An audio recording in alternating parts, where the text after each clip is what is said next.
घूंघट उत्तर भारत की एक परंपरा है, जबकि दक्षिण भारत में घूंघट को मनहूसियत और अपशकुन का प्रतीक माना जाता है, जो कि सही है। क्योंकि अगर पुराणों की बात करें तो घूंघट का जिक्र आपको कहीं भी नहीं मिलेगा। इवन वाल्मीकि रामायण में भी लिखा गया है कि स्त्री को ना तो घर बचा सकता है, ना ही कपड़ा, ना ही कोई ब्रह्म रेखा, ना ही महलों का सूत। स्त्री का चरित्र ही उसका सबसे बड़ा कवच है। तो आखिर उत्तर भारत में घूंघट की ये परंपरा आई कहां से?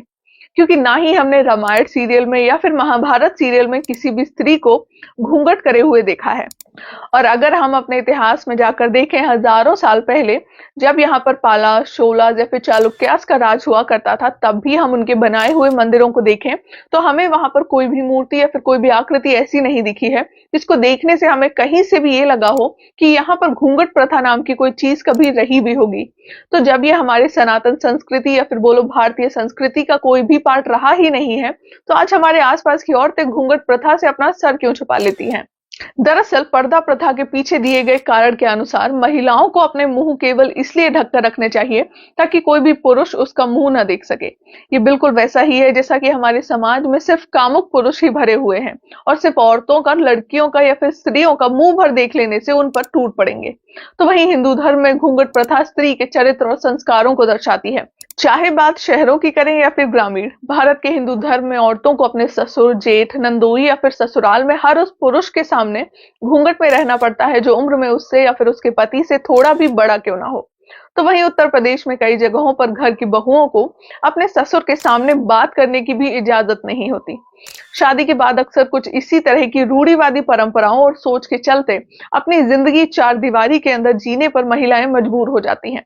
मर्यादा और बड़ों का सम्मान करने के नाम पर 24 घंटे घूंघट में रहना, घूंघट में बात करना, सास ससुर के सामने जमीन पर बैठना और बस साड़ी के पल्लू की आड़ में अपनी पूरी जिंदगी यूं ही बिता देनी पड़ती है।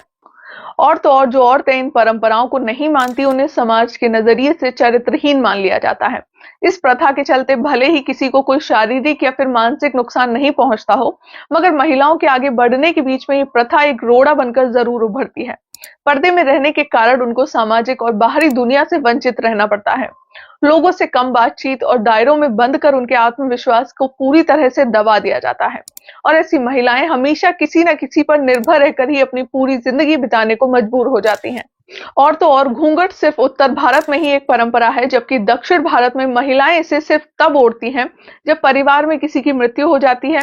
यहाँ तक कि साउथ इंडिया में महिलाओं का सर ढकना एक बहुत बड़ा अपशगुन तक माना जाता है। तो आखिर इस परंपरा की शुरुआत की किसने? तो इसकी शुरुआत हुई है इन्वेडर्स से। जब इस्लामिक रूलर्स उत्तर भारत में आक्रमण के मंसूबे लेकर आए, तब जो भारतीय राजा महाराजा थे, उन्होंने अपनी पत्नियों को उनकी गंदी नजरों से बचाने के लिए घूंघट डालने को कहा और तभी से ये घूंघट उत्तर भारत की परंपरा बन गई। जबकि दक्षिण भारत की अगर बात करें तो वहां इन्वेडर्स की पहुंच इतनी ज्यादा नहीं थी जितनी उत्तर भारत में रही है। तो वहां घूंघट सिर्फ कुछ बुरा घटित होने पर ही लिया जाता है और इस्लामिक इन्वेडर्स का उनके घरों में घुसना बेशक कोई बुरी घटना का ही संकेत था। तो अब अगर इंडिया इंडिपेंडेंट है और कोई इन्वेडर्स नहीं आने वाले हैं, तो आपको नहीं लगता है कि हम नॉर्थ इंडिया वालों को भी इस प्रथा को खत्म कर देना चाहिए? क्योंकि इसका हमारे कल्चर से कोई लेना देना ही नहीं है। ये सिर्फ उस वक्त की एक नीड थी और जो लोग इसे रिस्पेक्ट से जोड़ते हैं, उन्हें ये समझना चाहिए कि रिस्पेक्ट इंसान के दिल और दिमाग में पनपती है, ना कि नजरों में।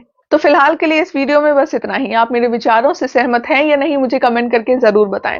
साथ ही ये भी बताएं कि आपके घरों में अभी भी ये घूंघट की प्रथा होती है या नहीं।